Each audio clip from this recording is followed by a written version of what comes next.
Direct from the Big Smoke, Toronto, Canada, home of the Blue Jays, the Maple Leafs, the Argonauts, the Raptors. No, let's forget the Raptors. It's Call for Help! These people can help me with my computer. A technician will be with you in 4 hours. 4 hours? You can upgrade for just $5,000. What? The Universal Serial Config board should be set to ID 6. I need that in plain English. Help! Leo Laporte to Call for Help. May I help you? Oh, man. You look at that. Oh, woo. Hey, how are you? Good to see you. Welcome to Call for Help. I'm Leo Laporte. Our very first episode in beautiful Canada, here in Toronto, and I am so excited that we're doing Call for Help again. You know, I thought the last time I did this show in May, when I said goodbye, I thought would be the very last time I'd ever say Call for Help. But no, we're back thanks to all your calls, your emails, your begging, your pleading, your whining, your moaning. You know, I always said at the end of Call for Help, don't whine, don't moan. It was okay. It was a good thing to do. Now, this is the, as you may remember if you saw the last episode, this is the fine outfit I wore at the end of the show, and I thought maybe it'd be kind of fun to bring it back. But then I thought again, because, you know, this isn't Calgary here. This is not the Wild West. We're in Toronto, and I thought it'd be better to... Woo! Yeah! Take it off! Wear something a little more suitable. This is from my days as a Chippendale dancer. You should see how the pants come off, just like nothing. Hello, how are you? It's good to see you. Welcome to Call for Help. Today, we are going to help you with your personal confuser, with your personal technology. We're going to show you how to use it, how to empower you, so you can get the most out of it. I love our brand. How do you like it? A brand new set, but there are a few touches from home. I brought with me my little Call for Help cup holder here, and let me just get my bottle of water and stick that right in there. I got my computers. You know what's new? We've got new co-hosts. Would you like to meet them? All right, come on. We're going to go over and meet them right now. Ladies and gentlemen, our new Call for Helpers. Hey, good to see you. Yeah. Wait a minute, I should do it. Call for Help. Stop. All right, Monica Latanwa and Andy Walker. It's so good to have you on the show. Let's meet Monica first. Hi. Tell me a little bit about yourself, Monica. Are you from Toronto? No, I'm not. Well, I was born in the Philippines, and I moved here when I was 10. Oh, cool. And you feel like you're at home now, though, yeah? This is your place. This is my home, and this is my new home. This is where you're going to live on Call for Help. Set. Yeah, in fact, look at this. We're going to take a look at this a little bit later on. I'm going to keep this. This is a modded Xbox that you won't believe. I know. I've been playing practicing while you were talking. You're a gamer, about aren't you? What do you like to do for gaming? What's your favorite? Halo. Yeah. Which I'm hoping is in here. Okay. Soul Calibur 2. Yeah. Like little fighting games, shooter games. Oh, you like those? Yeah. Are you? Yeah. You good? Now, do you take the female combatant or the male combatant? You know what? I like the female ones. Yeah, well, of course you do. Yeah. That makes sense. Well, that and distracts the other guys, too, right? Right, they're looking at something else. Yeah. Let's say hi to Andy Walker, too, the Borg here to my left. What is that you got in there? It's my Bluetooth headset. You're going to talk about that later on? Yeah, we are. Absolutely. Or you just wear that all the time? Well, I do actually wear it all the time, and it's very embarrassing. People think I'm a complete geek around the office. Yeah, but Andy is probably pretty well known to Canadian geeks because you wrote a column for a long time. yeah, Edmonton Journal, Vancouver Province, places like that, and of course that became cyberwalker.com on the web. Great website, cyberwalker.com, and you're going to be a real important part of Call for Help. All the helping you've been doing all along fits right into the format of the show. So these are our new Call for Helpers. We're so glad to have them. But what's the most important thing on Call for Help? You. It's not a pun. No. Good answer, though. I like her so far. Already sucking up to the boss. It's the callers. The caller. Yes, the callers. Do we have one? Yes, our first caller is Jarl from Calgary, Alberta. All right, let me go over here and we're going to answer our question. You guys, we'll be back with a bit with Monica and Andy because they have a lot to say. But let's get right over here and say hi to our very first Call for Help call, Jarl. Welcome to the show. Is it Jarl or Jarl? How do you like to say it? I like to say it Jarl. Hi, Jarl. How are you? Real good. It's great to have you. Congratulations. This is kind of an auspicious thing to be the first caller on Call for Help. Great bragging rights down at Leoville. That's right. My mom was the first caller on the very first Call for Help. So you're not my dad, are you? No. Okay. What can I do for you, Jarl? I was wondering, what reasons are there for slowing down your CD-ROM burner? Slowing? You want to slow it down? Well, I had overheard somebody complaining that a burn they had received wasn't matched to their reader, and I thought it sounded funny. Oh, that's interesting. So he was saying he couldn't read it because he burned it too fast? That seemed to be the impression I got from it. No, I don't think so, Jarl. I don't think that. I mean, that may have been. That's certainly the impression, but it's not true. Let me. I have some discs down here. Let me just reach down and get them. So there's a couple of different numbers that you'll throw around when you burn CDs. One is, of course, the speed of the player. That's how fast it can burn. The other is the speed of the burner. The other is the speed of the player. And then there's, of course, the speed that the disc is rated at. Here we go. This is a 4x disc. You can see right there. So that means it can burn in a burner of up to 4x. Now, you wouldn't want to use this disc in a burner that goes 8 or 16 or 32x because literally it wouldn't work. It would fail. So it is important to match the media to the speed of the burner, but I wouldn't slow down the burner unless it wasn't working with the media, if that makes sense. Yeah. The burner, you should burn at maximum speed as long as you don't make coasters. But a coaster's a coaster no matter where you play it back. It doesn't really matter. What the speed of the playback machine really doesn't matter. If that makes sense. Does that make sense to you? Yes, it does. Yeah. The speed is actually based on the speed of rotation of the audio CD players, which a 1x machine is about 150 kilobytes a second of data transfer. So you multiply it. So these new 32x CD players, for instance, that's 32 times 150. So it's a little more than, it's 4.8 megabytes a second. So it's pretty fast. That's a lot of throughput. But it doesn't, I mean, that's how fast it can read. It doesn't matter how fast the disc was made. In fact, when you play a audio CD, do you know how fast it was burned or how fast it was made? No. In fact, it was pressed. It doesn't matter. So I would say the only time you care about the speed that you're burning at is the speed of the medium that you're recording to, and it should not exceed the rated speed of the medium, or you're running a risk of creating a coaster. Okay? All right. Burn at the highest speed you can get success at, I guess, is the rule. And by the way, a lot of times I'll buy the cheapest media I can, and if it works, it works, and if it doesn't, it doesn't. And it's good to try a variety of different media and see which one works. Jarl, thank you for being our first caller. All right, thank you. It's great. Keep watching, okay? Will do. All right, take care. All right. Coming up after the break, Call for Help continues at the lab. We're going to talk to Andy Walker. He's going to give us a primer in Bluetooth. What is that? And what can you do with it? We'll find out when Call for Help continues. You stay right here.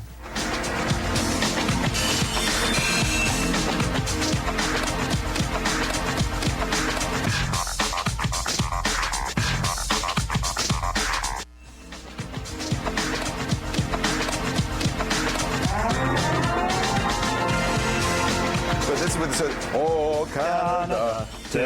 Oh, we're back. Sorry, just learning the national anthem. Hi, welcome back to Call for Help.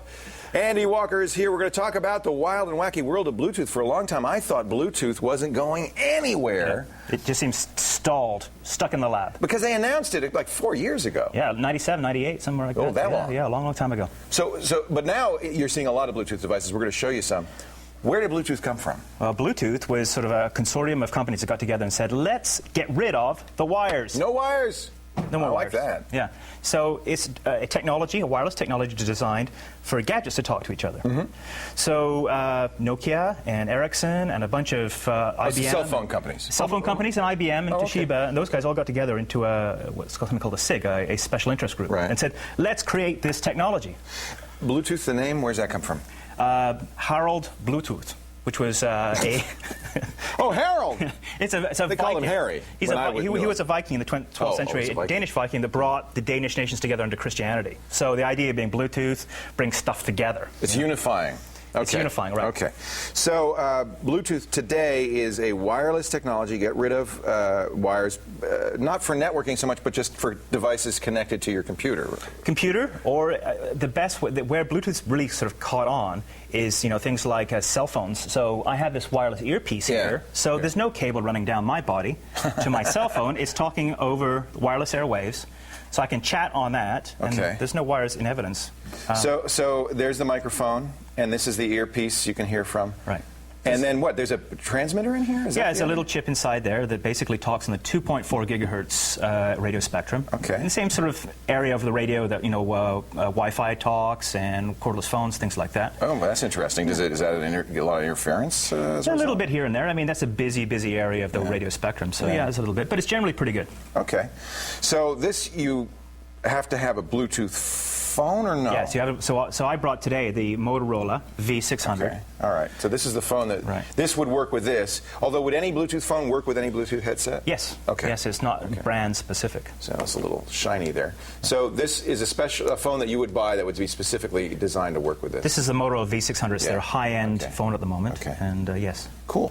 Yeah. Now I use a Bluetooth headset, and I have to say I do like the idea of not having those wires. But what else can we do with Bluetooth? Well, Motorola sent me over a couple of devices. I mean, it doesn't have to be all about Motorola, but there is a speakerphone. I love this. So you put this in your car on the dashboard, right? Or clip it to your visor, and that sort of thing. Okay. And then, of course, you ultimately are going to want these devices to talk to your computer as well. Right.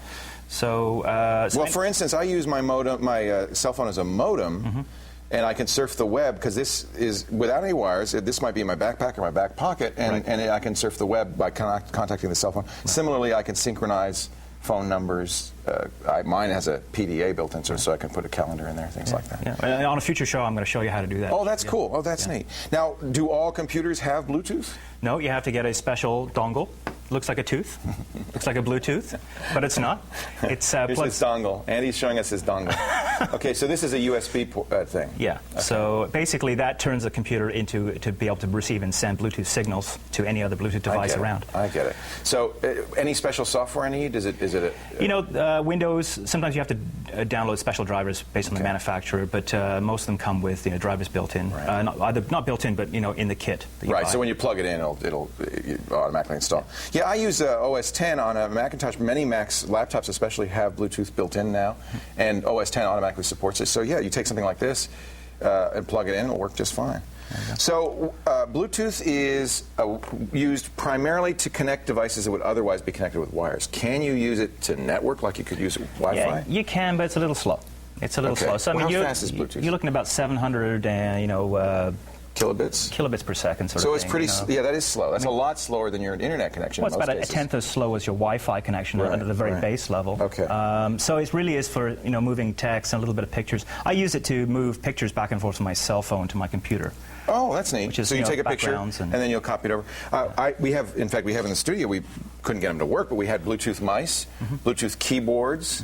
What are some other Bluetooth things? There was HP's got a Bluetooth printer out there on the market at the moment. Oh, that's neat. It hasn't done. I don't think it's done huge business, but it's an option. Especially if you want to stay completely wireless, you want to get completely in your office, home office or something like that. What about security? Should I worry about people snooping on it? For instance, could somebody snoop while I'm talking on a Bluetooth headset? Could they use a Bluetooth headset of their own to listen to me? Yeah, there is a security measure in there where you have to type in a special code on your device to open it up for browsing or for acquisition. They call it pairing, where the two devices are connected. They're a pair, so somebody else can't get in to that connection. That's right. Although there is this sort of weird trend in the UK where people they do what's called toothing, where they My grandpa used to do that. Well, your grandpa wouldn't do this because they basically create sexual liaisons and things like that. You're kidding? They meet people with their Bluetooth phones? Yeah, in commuter, they basically create Bluetooth chat sessions between phones and that sort of thing, and they go into the bathroom and do weird things. Figures. Well, there's a primer on Bluetooth. Yeah. You're going to come back and actually do some stuff with it down the road. Yeah, down the road. We'll use the cell phone to be a wireless modem, so your computer, your laptop, can connect to the internet on the go. Oh, yeah, that's a really kind of nice thing to do, and it always amazes people when I'm online and say, well, how are you getting online? Is there a Wi-Fi? No, I'm using my cell phone. It's in my backpack. Yeah, it's fantastic, really fantastic use for it. Thank you, Andy. Bluetooth, Harold Blatand. Blatand, that's right. Or Harry, as we called him back in the day.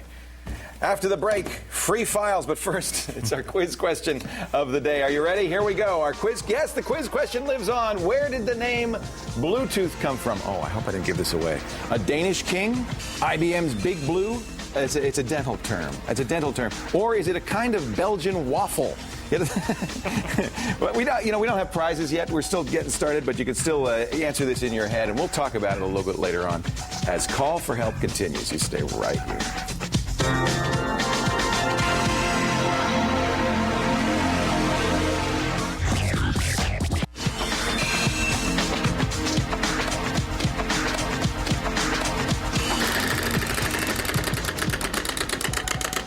Got it. No. Well, welcome back. back to Call for Help. Leo Laporte here, and we are talking once again with Andy Walker. This is fun. I hope you're enjoying this. I am having a great time. I am so glad that Call for Help is back on the air. This is just wonderful. By the way, we have a website. I haven't mentioned it yet. And all the stuff that you see on the show, we hope to get on that website. There's the address, callforhelptv.com. Yeah, pretty good website. So, you're going to be writing articles for it. I know Monica will be. I will be. All this, everything, answer to the calls will be in the show notes. All that stuff. Very much like the old Call for Help website. Call for Help, but a new URL. Callforhelptv.com. Now it's time for one of the things that people loved so much on Call for Help. We decided to keep it. Yeah. The free file of the day. That's fantastic. You got one for us? I have the Google Toolbar. Google Toolbar. Can't go wrong with it. No. Have they updated it, or is it new at all? The great thing about the Google Toolbar is it installs an IE and it updates automatically. It's one of the features. Oh, that's neat. So every time they issue a new release, and there is actually a recent new release, and I want to show you one of the features of that new toolbar. I mean, we know But you don't have to download it. It just does it. It just does it automatically. Once you get the first one. Once you get the first one, exactly. So what I wanted to show you was instead of typing a URL into your address bar, you just type in keywords now. So, for example, let's type in good old John Kerry. So if you did, you missed the J, but if you didn't know what his URL was, you just type his name. Right. And what happens? Does it do a Google? Oh, it doesn't. Doesn't, right? It goes right to the presumably right answer. Right. It guesses, I guess. Okay. Now, if I type in Andy Walker, it's not so smart. But that's because couldn't find you. Couldn't find it. So it lists the website. How about John Martin? What happens? Paul Martin. Paul Martin. Paul Martin. You got to learn that, don't The I? Prime Minister of Canada. He's the what? Prime Minister? You guys Prime have Minister. a what? A prime minister? Yeah, it's not a president. Right. Okay. I'm so sorry. Same thing. It doesn't know Paul Martin? No, it shows the Liberal Party of Canada, which is basically his party in Canada. But most things, put my name on, just out of curiosity. Would it know my name? Let's hope so. It's going to know things like Labatt's. It's going to know big. It does know my name. Yeah, it does. Well, that's pretty good. I'm proud of that. Right. Hey, I beat you. Yeah, you did. I know. You're more famous than me. No, that's really cool. So we don't have to remember URLs anymore or the web addresses, so we can just type in a name. Yeah. The other thing, I actually recommend the Google Toolbar for people who are still using Internet Explorer, which I don't always recommend. You hate it. I hate it. I do like too. Firefox. Yes, I know. But for people who still use Internet Explorer, it has pop-up blocking, and it's probably the best pop-up blocker for Internet Explorer. It is. It's right? really, really good. It's not only kills pop-ups, but pop-unders too, which are a plague. I hate those. Yeah. And you can actually see what it says. It says 3 blocked. So since we installed them, it's blocked 3, and you can actually say allow pop-ups for an individual screen. So that's very cool. Yeah, I also like the autofill function, which is you can type in your name and address for ordering forms, like ordering in shopping sites and stuff like that, and auto-populate your address and your phone number and that sort of thing. Even your secure credit card numbers and things like that. So instead of using Gator or something that is adware based, use Google Toolbar. Yeah. No adware, no spyware, nothing. In fact, it has spyware blocking. I think. No, that's the Yahoo one. That's the Yahoo one. Okay. Yeah. Oh, good. All right. We'll set that like it. Yeah. Thank you, Andy Walker. Our free file today. You can get, of course, get it. As I said, callforhelptv.com. Now, let's take another caller. Monica, do you have a caller for me? Yes, we have a caller. We have Kyle from Fulcroft, Pennsylvania. Yay, Kyle! Let's welcome Kyle to the show. Welcome to Call for Help, Kyle. How are you today? Oh, I'm great. How are you, Leo? I am very well. Congratulations on being our second Call for Help caller. Oh. And our first from the U.S. That's pretty good. Yeah. What can I do for you today? Well, I have a wireless mouse made by Hewlett-Packard that I use with my laptop. Okay. And whenever I plug the receiver into the USB port, I get a little bubble, and it says, drivers cannot be located and device will not function properly. Something to that effect. No mouse drivers, huh? Yeah, I'd like to know where I could download them. I've tried everywhere I can think of. You don't need mouse drivers. So that's surprising me a little bit. I mean, mouse drivers are not something you normally would use on a PC. You just plug it in, and the mouse should work because that's a standard definition. So are you getting an error message? Yeah, it says XP cannot find the drivers for the wireless mouse. Boy, I've never had that happen to me. You said it's a Bluetooth, but the truth is that Bluetooth part, the receiver part that you plug into the the mouse port makes it a normal mouse. The only part that's Bluetooth is the mouse to the receiver. Once it comes from the receiver, that should be a normal PS2. Is it USB or PS2? USB. Maybe because it's USB. Although again, I don't think my PC's dead here. Unfortunately, I must have kicked it or something and turned it off, so I can't show you. Andy, have you ever seen that where a wireless mouse needs a device driver? Yeah, always. Oh, I think Always? almost always. This new Logitech Bluetooth, they all need custom drivers. Because they're wireless? For whatever reason, yeah. There's Okay. some sort of special drivers that it always comes with a disc. So I would look in the packaging, you know. Okay. And you, yeah, you didn't get. Did you get a CD with the package? No CD, and Hewlett-Packard doesn't have it on their website, so bad Hewlett-Packard. It's HP, huh? not a big fan of theirs. Yeah. Who, you know, I wonder if Hewlett-Packard made it, or if they're using a Logitech or a Microsoft Well, that's what you wireless. could try. You could try downloading the Logitech drivers and Yeah, see that's if that what I would works, suggest. You know? Yeah. I bought it at Radio Shack, so I don't know. Take it back. Yeah. Back to Radio Shack. That's one thing about Radio Shack; they'll take it back. Mm-hmm. Yeah. And Look then at the Logitech. you know, Logitech. You go to logitech.com. You can download. Now, I always thought that you download those just for the added features, but the regular functionality is built in. But I didn't realize this. So because I've never needed a driver, to my experience. But these new wireless ones do want a driver. They generally do, yeah. There must be something unique about them or whatever. And, Yeah. You know. All right. So- Well, there you go. I guess that's the answer. Is it Kyle? Yeah. Kyle, I thank you for calling. Take it back. All right. That's a simple answer, huh? Yeah. Thanks for having me on the show. If you can't, although I have to say HP's pretty good about drivers on their site. That's what surprises me. If you go to HP.com. It may be really new. Maybe they it's just really haven't got it up. There's a driver link right on the front of the Yeah. site. Yeah. Yeah. So that's what I would do. I would try there, but I don't know. What did I do here? I unplugged something. That's not. Oh, I see what I did. I unplugged it. I was pulling on it. So I would say, there we go. Now I can go back. First time in the studio, Kyle. We're getting used to all the new equipment and so forth. Here we go. Let me see if I can go to HP.com. What's the name of the mouse? Actually, it doesn't say. I couldn't find it at all on there. It's a no-name wireless mouse. See, I was always impressed by what a good job the HP did with drivers. So now I'm going to have to take that back. See, right there, supporting drivers right on the website. I found a similar mouse on there, and I tried to download It didn't drivers work? for that, and they didn't have any for it. So. Oh, I'll be darned. I'll be darned. Well, you got us. You know, I have. You know, I'll show you one thing. There is one place that you might conceivably want to look at. This is kind of a site designed for off-brand and weird mice. All right. It's input-drivers.com. Okay. Actually, wait a minute. Here we go. Here's a link to HP. Maybe they. Well, look at this. Okay, here you go. 97 different input drivers for HP devices. That might help you. Input-drivers.com. Okay, I'll try that. Look at all of those. And it looks like these are done by the letter, the numbers on the mouse itself. So even if it doesn't have a name, you might be able to find it by the SKU. Okay. Hey, thanks, Kyle. I appreciate it. Thanks, Leo. Take care. You too. Good to have you on Call for Help. Call back now that you know the way. Coming up, we got this is going to be so much fun. A special guest is in-house. Mark is here with his extra special Xbox mod. The thing lights up. It's got, look at this. Show us there, Monica. Oh, man, it does so many cool things. And not to mention 120 gig hard drive inside. We're going to get Xbox in just a bit. You stay right here.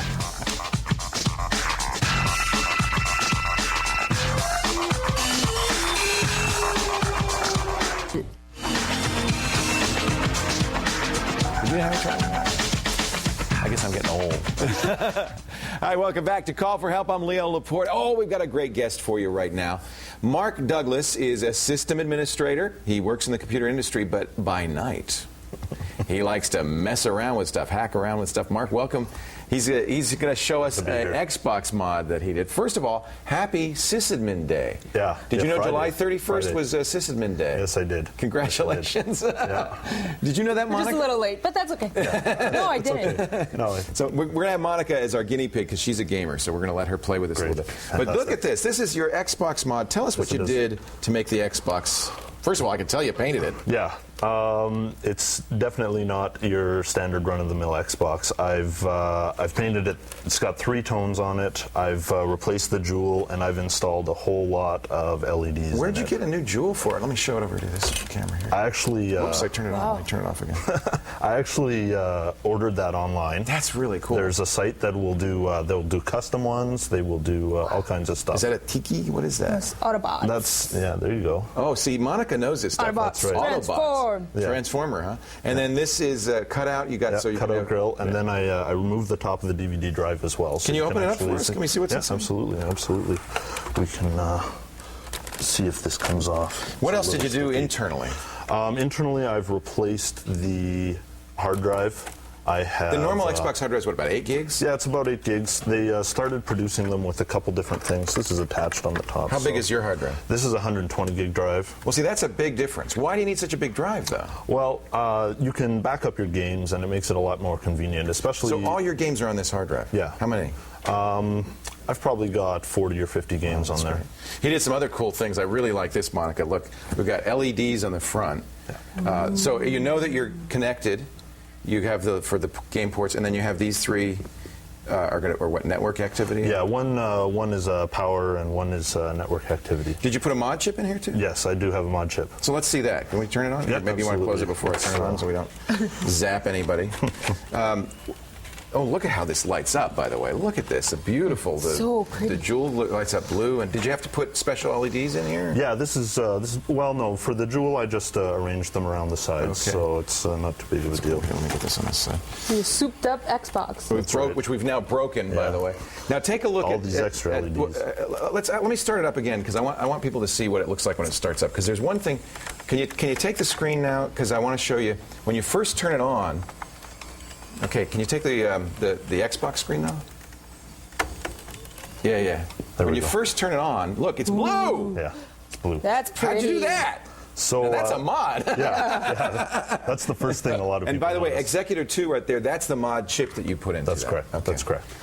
So there's lots of software tools once you've got the mod chip in there. That allows you to kind of change the operating system. Yeah. So you can tweak the firmware on the mod chip, and changing the colors on the intro screen is one of the basic options there. What is this dashboard? This is not the traditional Microsoft. No, this is not the Microsoft dashboard. This is MXM, which is MediaX menu. So it's a new replacement dashboard that allows you to launch games, homebrew software, all kinds of fun stuff. What do you mean homebrew software? Well, there's a whole community who have adopted the Xbox and have begun to make new software for it. So one of the best pieces of software, and what really brings value to modding your Xbox, is the Xbox Media Center. Which so what is that? What is the Xbox Media Center? Well, it's essentially it's a media player that will do videos. Oh, look! It looks just like Windows Media Center. Yeah. Can we show that? Yeah. That looks just like Windows. Yeah. So you can do pictures, music, videos, all kinds of great stuff with this.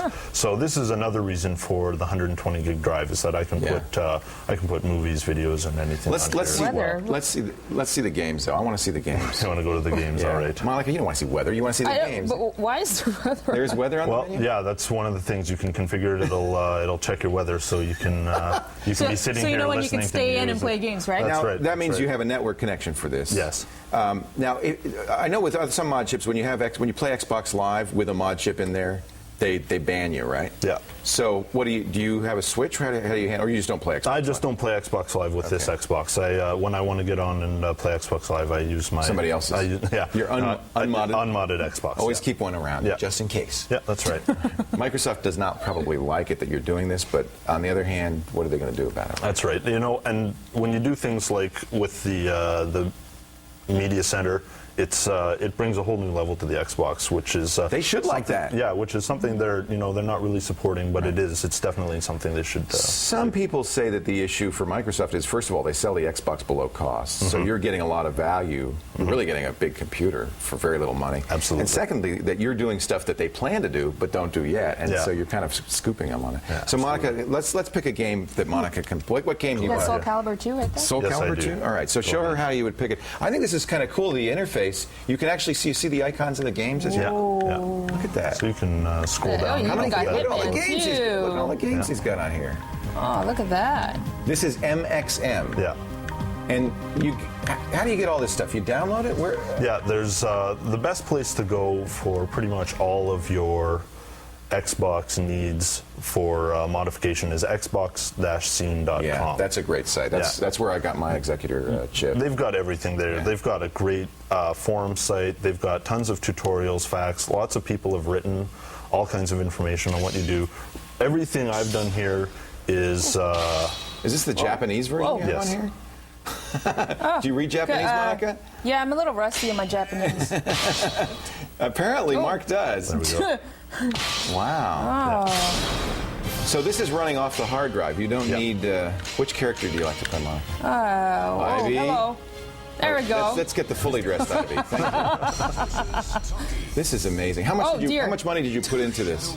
Well, not too much really. The mod chip was about $100, and the hard drive I think was probably $150. Was it a fun project for you? Absolutely, I loved doing it, and I actually spent a lot of time doing the paint job. I think the mod is everything gorgeous. down. Yeah. What kind of paint? Did you use enamel or? No, this is Krylon plastic paint. Really? Okay. So it bonds to the plastic properly. Right. Otherwise, you wouldn't. Did you varnish it at the end, or did you? I haven't. No. Yeah. No. It looks great, though. Yeah. It's really pretty. Yeah. All right, watch Monica. See if Ivy can. Vac, our producer's got his daughters in the control room, his young daughters. She's saying it's too violent, Monica. You don't want to teach. Oh, Monica's good. Maybe you're not so good. Anyway, Mark Douglas is a system administrator and a hacker by night, and it was great to have you. You're going to come back later this week, or maybe in a couple of weeks. I'm not sure when. We're going to take a look at your PVR. That's right. You've made a personal video recorder out of a PC. Not a lot of options in the market in Canada, so we don't have TiVo up here. So. Yeah, that's right. No TiVo, so made your own. You got to build your own. All right, that's very good. You want to know more about the Xbox mod?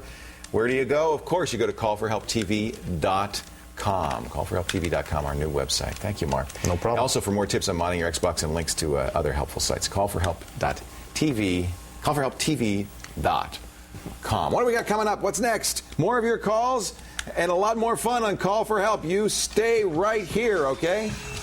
And watch this girl. You're dangerous.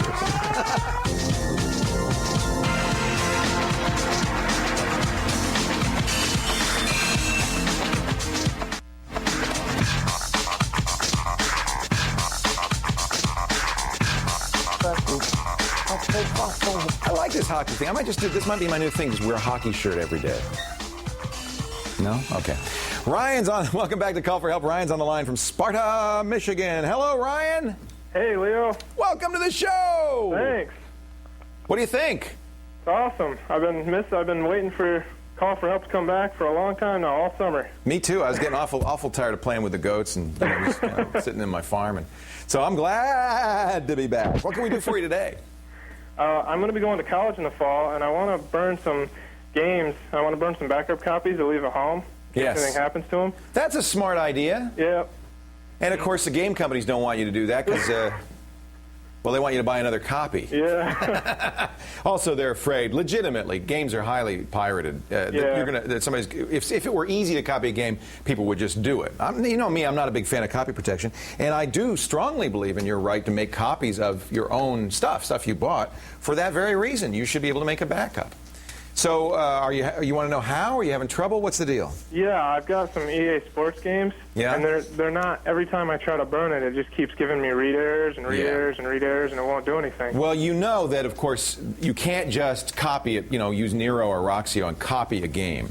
Yeah. Is it a PC or a PlayStation 2? It's a PC game. PC. Yeah, it's really hard to copy the PlayStation 2 CDs because they're weird black CDs and they're weird. But PC CDs you can copy with special software. Do you know about alcohol 120%? Yeah, I've tried a trial version of it, and I don't know if I didn't have the right settings, but it wasn't working. Okay, this is, we got the trial version too. This is a program that we've recommended for a long time. I think Kevin Rose was the first to discover it, that allows you to make copies of copy-protected CDs. The key on this is you have to know how the CD was copy-protected. So we go into the copy wizard, and you'll see right here data type. Did you know about this part, Ryan, where you actually choose? These are all the different copy protection techniques, and you have to choose the right one. Now, EA uses Safe Disk, I believe, but you. Okay. So that's the first thing. You have to know what one to do. I'll tell you a good way to do this. If you go to GameBurnWorld.com, GameBurnWorld.com, they have a list of all the protected games. Which EA Sports game are you trying to copy? Madden 2003. Oh, so we'll go to M and we'll look for Madden 2003. Whoa, here we go. It's using Safe Disk 2.72. Now notice there's different versions of Safe Disk, so you have to choose the right one. Safe Disk 2.72. So let's go here. And so I have to choose Safe Disk versions 2 and 3. And that's very important to the copying, or it won't copy. The way they copy protect these disks, they do non-standard writing. They'll do weird things to the disk. Sometimes they'll actually put a physical hole in the disk. That's really hard to copy because you're not going to put a hole in your disk. But what you can do is modify the software so that it doesn't look for the hole. There's all sorts of ways to do this. So here's a program I recommend. Finally, there's one other program Mikey, our tech guy, recommended. I just love. It's called Cloney XXL. This is another way to figure out what copy protection it used. Is you run Cloney, whoops, Cloney crashed on me because I don't have ASPI in there. We'll do it again. And Cloney is wonderful. It'll actually look at the disk and tell you what kind of, see, Safe Disk 2.8. So it'll tell you. So there's some good choices for you. If you go to our website, callforhelptv.com, we kind of have a guide to using alcohol 120% and figuring it out. What school are you going to? I'm going to Indiana Tech. And what are you going to study? I'm going to study Internet applications and building web pages. You better. Thanks, Ryan. Thanks. Take care. Okay. Coming up, Monica's going to show you how to make your email talk. But first, one last chance to take our quiz. Go to the website or just watch right here. We're going to give you the quiz question of the day. Where did Bluetooth come from? Where did Bluetooth come from? Is it a Danish king, IBM's Big Blue, a dental term, or a kind of Belgian waffle? Think about it. I'll tell you when Call for Help continues.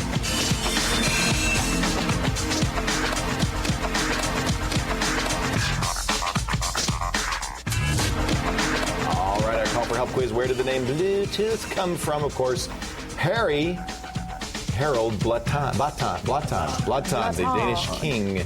A was the right answer. Hope you got that right. If you were listening to Andy's Bluetooth primer, I think you probably did.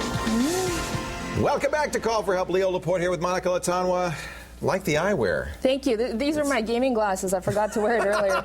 You don't. I got one for you too. No. Yeah. There you go. Dear. Okay. Do we have to wear it for this segment? Gives me superpowers when I play. Oh, this is really good. That's a good look for me, I think. Now we look like total geeks. Hi, how are you? Welcome back to Call for Help. Can you imagine somebody just tuning in? Yeah. Schmeal? I look like Schmeal? So enough of that. Precious. Monica's picks. What were we going to call it? Mon's add-ons? Mon's add-ons? Yeah. What, didn't we have a name like for it or something? Monique's Peaks? Monique's Peaks? I like that. Monique's Peaks? I don't know. Let's see what we got here. I know. Hey, if you have any ideas, email me. Oh, yeah. She's got lots of good ones, but this is creepy. Yeah. This is a still picture I took of Andy when we went to lunch last couple of weeks ago. Yeah. But it's not a still picture. You've made it so he's blinking, his head's moving. He actually seems more lifelike than Andy in real life. Actually does.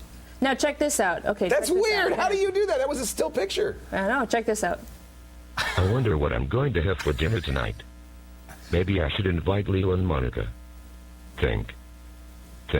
That's so creepy. That is the creepiest thing I ever saw. So these things are called Veepers. Veepers are animating digital images. So you take a still image, you animate it, and you can email it to people? Yeah, you can email it to people. So, and that's how I found out about this, because someone emailed me a Veeper. How do you do it? So that is really, what I really like is that even when he's just sitting on the screen, his head's moving. I know, it's just la la la la. So you can go to ecard.veepers.com. Okay. These are actually the creators. Pulse 3D created this program. They're from San Francisco. Simpatico also has it on simpatico.ca. Yep. You can use it if you're a Simpatico subscriber. Simpatico.ca. Yep. And you can actually load these generic images, or you can upload your own. And so I kind of started with you. Uh-oh, you're going to mess with me? Uh-oh. Yeah. Okay. So these are little markers that you just position on certain places so that... Well, that's how it knows where your head is and all that stuff. Yeah, so they can skeleton your face. So you want to use my first chin, not my second chin? Okay. And so let's pretend I did that. Okay, good, all right. La, la, la, la. So you've gone through it, you've veeped me. Yep, I veeped you. And, okay. And now it's going to generate that. That's really interesting that it can do that. Let's see how creepy you look. So these are Jeepers, Creepers, Veepers. I don't even recognize that picture of me. Yeah, you didn't see me take that, huh? You sneaker. Yeah. Okay. I'm not going to load a background. You can if you want. I'm just going to. So you can actually choose something. You gave Andy a very deep voice. Can I have a voice like that? I like it. You can pick your own, actually. Oh, okay. Hold on. Let me. I wonder what I'm going to have for dinner tonight. Maybe I should invite Leo and Monica. So you can pick all of these different things. Give me a Valley Girl voice. Oh, you want Valley Girl? Or it could be Scottish. You want Let's do Scottish. Now? Yeah. Okay. So now let's do it. So now it's going to create the audio. So it's doing voice synthesis. All right, now let's see it. I want to see it. Can I be Veeped? Hi, I'm Leo. I'm so glad Call for Help is back. I love working with Andy and Monica. Andy and Monica. I love it. There's even a French Canadian here. It's great. Since Yeah, you're make me here. a French Canadian, yeah. Okay. Hello, hola. Actually, I think it's going to say it in French. Does it say in French? Does it translate it? Oh, qu'est-ce que tu fais là? Qu'est-ce que tu fais là? Oui, Philo. Si. Oui, mais quoi ça? Et so glad Call for Help is back. I love working with Andy and Monica. That's very Okay, good. maybe not, but That's really good. See, now you're a true Canadian. I love it. So that's Veepers.com. ecard.veepers.com. What fun. Yeah, Can you make and some if you- more for Yeah, us? sure, While I'll we're try. going on? Yeah, And if you have any ideas of any other stuff, interesting stuff that you want me to feature in the segment, email me at monica@callforhelptv.com. All right. Okay, so And we have a caller. let's get another caller. All right, we've got Jeremy from LA. Yay, Jeremy from LA. Yay. Hey, Jeremy, let me walk over here and answer your question. Welcome to the show, Jeremy. Oh, thank you. How are you, Leo? I'm doing great. It's so nice to be back on Call for Help. It's so nice to have you back in the air. We miss you here in the States. Oh, well, you know, we're working on getting it on in the States. Right now, though, you have to move to Canada if you want to watch it. Hey, that's definitely a possibility. You know, there are that. worse things. I'm having so much fun. I love Toronto. What a great town. What can I do for you? I am a recent Mac. Oh, I have a dog chasing me. What's his name? I am a recent. I have just purchased a Mac. Yeah. And I've been a PC user for a long time, so switching over to the Mac is a little new to me. Yes. I've noticed that when you close a couple of your programs, unless you actually hit Apple Q, it still runs in the background. So I'd like to know how much resources are those programs taking up? Is it okay to have a couple of them running? Hello. So you're closing the program. Oh, I hear my French stuff. That's all right. It's okay. You're closing the program with Apple Q, but you say it's still running? No, unless you Oh, hit unless Apple you do. Q. Oh, yeah. So I have a few programs open on my Mac, and the truth is, OS X is very efficient about having programs. Let me open GarageBand, and I've got iTunes open. It's very efficient about using memory. You know, if a program is in the background, it is still running. I mean, if iTunes, for instance, is playing something, it will continue to play even if I, do Command H and hide it. Same thing with Safari. Even if there's Word, here's GarageBand. Let's create a new song on that. So they're still occupying memory, but it's probably not the end of the world. In fact, I know a lot of Mac OS X users who keep their applications open all the time because it's easier then to launch the applications that they want. They can just tab around to the ones they want, and it makes it much easier. Oh, here comes GarageBand. Let me show you how you can tell whether it's really taxing on your memory. If you go to Applications and Utilities, there's a really nice little monitoring utility here, if I can remember what the name of it is. It's in here somewhere. No, maybe it's in the. Well, I was playing with this the other day, and now I've completely forgotten. It monitors the. It's not System Profiler. It monitors the usage. No, I can't find it. I'll find it later. Of memory of where the heck is it? I'm gone blank here. There it is, right at the top. Activity Monitor. Boy, who would have thought that's what that does? So Activity Monitor monitors the usage of memory. So you can see here with all of these applications, I have a lot open. You can see how much real memory they're using. And you can see, boy, I'm using a lot. Now, this machine only has 640 megabytes on it. And in fact, you can see that I have used 600 megabytes here. Of it, 245 is inactive. That means it's just kind of those are the applications in the background. Only 280 is active. I would say that that's actually, even though I have all these applications running, that's not so bad. You might look at also CPU usage and see if your system is bogged down. But again, most of the time when an application is sitting in the background, except for something like iTunes, which is playing, it's not going to be using a lot. I'm in pretty good shape here. I have 80% idle cycles, even with all those applications running. I would suggest having the applications you use all the time open, then opening this activity monitor and seeing what it looks like. You also want to look at how much virtual memory is being used. This page in and out will tell you a lot. This is how much swapping is happening from RAM into the hard drive. And if these numbers get very high, then that might be that you're overusing your memory. But look, see, I have a lot of free memory here. That's the green. I think this is, this is fine. I think even with all these applications running, and I have quite a few running at the same time, it's fine. So how much RAM do you have, Jeremy, in your new Mac? 756. Yeah, I would say, because it takes a while to launch an application, keep the ones that you use all the time. Keep them open. Okay. And then close the ones that you don't use. But look, I have all of these open and running, and I still have free memory. I have 80% CPU available. I think the OS X handles that very well, frankly. Okay, great. Okay.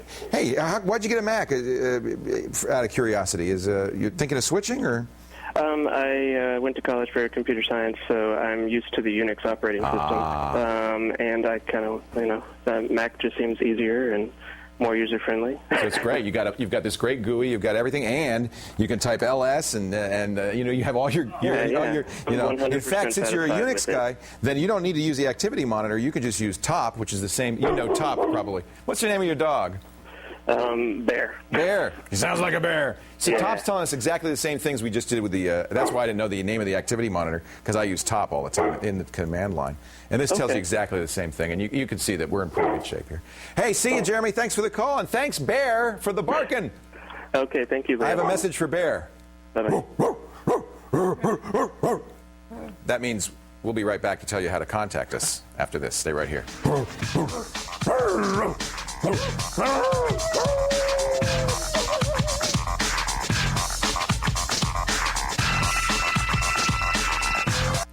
Welcome back to Call for Help. Don't forget, everything you see on the show is reflected on the web. See, I'm doing it. They don't know I'm doing it. They think you guys, they don't see you. Never mind. I'm the one who looks like the dork with the head and the glasses. Our website, callforhelptv.com. Now do it. Okay. I'm going the wrong way. Anyway.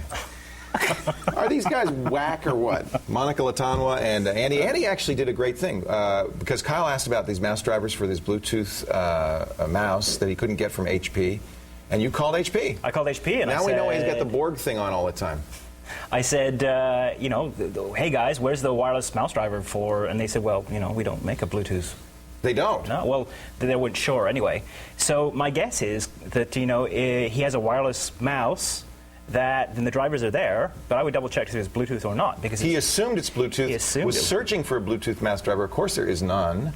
So he should just use the regular wireless. Well, mouse. try that. That's one way to do it. Okay. So. All right. Good. That's great for the follow-up. And you wanted to say? Yes, I forgot to mention earlier that the ecard.veepers.com only works on Internet Explorer and Netscape. Okay. So and Windows requires Windows, I guess. Yeah. Yeah. Right. So you asked me to do another one. Yeah. Did you do one? Yeah. You did yourself? It chose me. Okay. Since I did both. Hey, that's it for this edition of Call for Help. Remember, if you've got a problem with your personal confuser, don't whine, don't moan, don't yell. What do?